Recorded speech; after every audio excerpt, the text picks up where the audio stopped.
How you Welcome. doing? Good. How are you? Pretty good. Pretty good. So, when we start, could you just tell the people at home your name and where you're from? Okay, my name is Dr. Yoshunda Jones, and I am from Georgia. All right, Dr. Jones. Would you like to be referred to as Dr. Jones in this interview? No, ma'am. No, Okay. ma'am. We know each other. Okay. It's okay. So, first of all, you are right now in Saudi Arabia. Is that correct? Correct. You're teaching English, or is that Yes. what you're doing? Okay. Mhm. So, how long have you been there?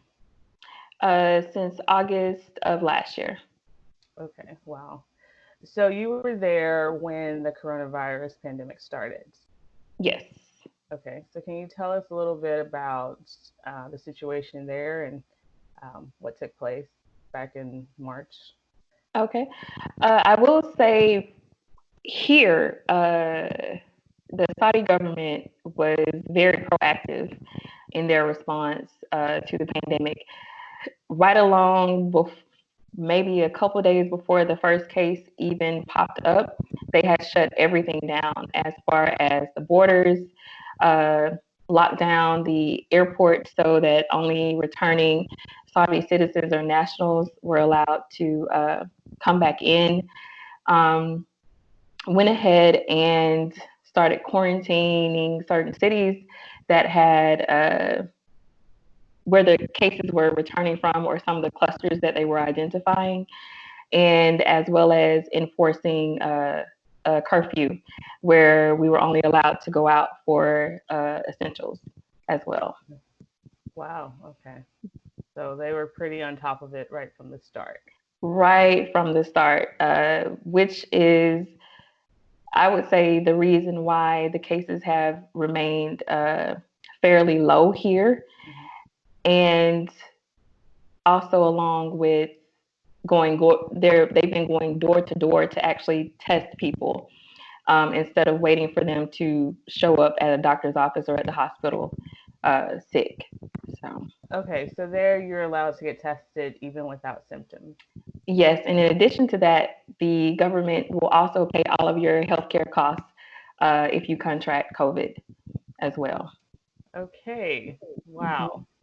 Mhm. So you are originally from Georgia? Yes. Have you been keeping up with the news locally in the state? Okay. That's a yes. Deep sigh. Deep sigh.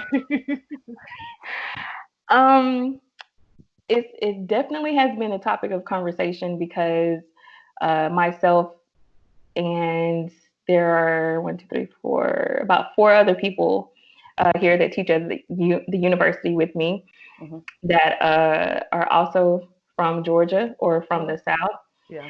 So it definitely has been something that we have discussed our concerns about,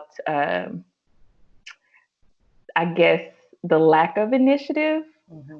especially concerning whether testing is available and if you are even allowed to get tested in certain circumstances.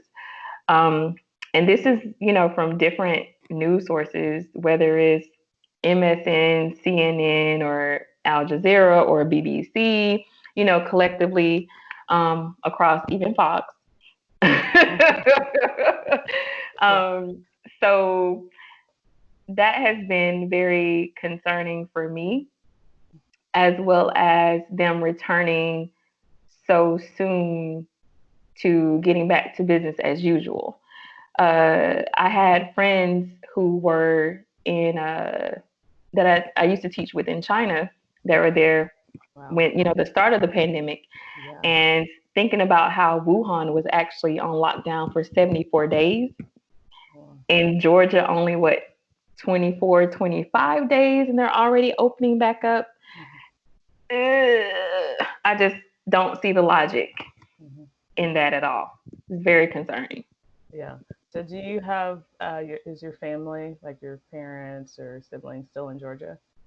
Yes, yes. The majority of my family is still in Georgia. Um, Luckily, they live in a area that's a little bit more rural, Mm-hmm. so it's not a large population. I know there are a few cases there, but for the most part, they have been sheltering in place and only leaving for essentials. Right when everything started, we were actually in the seventh week. It's I'll tell you the story, and it's really crazy. We're in the seventh week of classes, and I had actually been out the previous 6 week because I injured my back. Oh. So I came back to work that seventh week, and we got to Monday, and we got notified that classes were going to be delayed, and then later that they were just completely shutting down all of the schools. Wow. And so from that, our administration went into working on a plan for distance learning. And we actually just completed the last term, quarter 4, through distance learning. And they actually just took their exams on Saturday. Their final exams are Saturday to finish the quarter. Okay. So, as far as how they're handling it there, I feel like I was reading online about the numbers, the cases, and the fatalities in Saudi Arabia, and it seems that they have less cases, less deaths than Georgia, but a larger population. Is that what you've seen as well?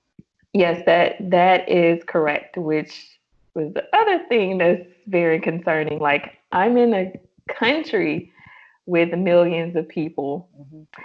and there are less cases here than the whole state of Georgia. So that is something that to me is mind blowing. Um, I will say this is my fifth contract teaching abroad. Hmm. Before I did Mexico, the Republic of Georgia, Thailand, and China, and now here.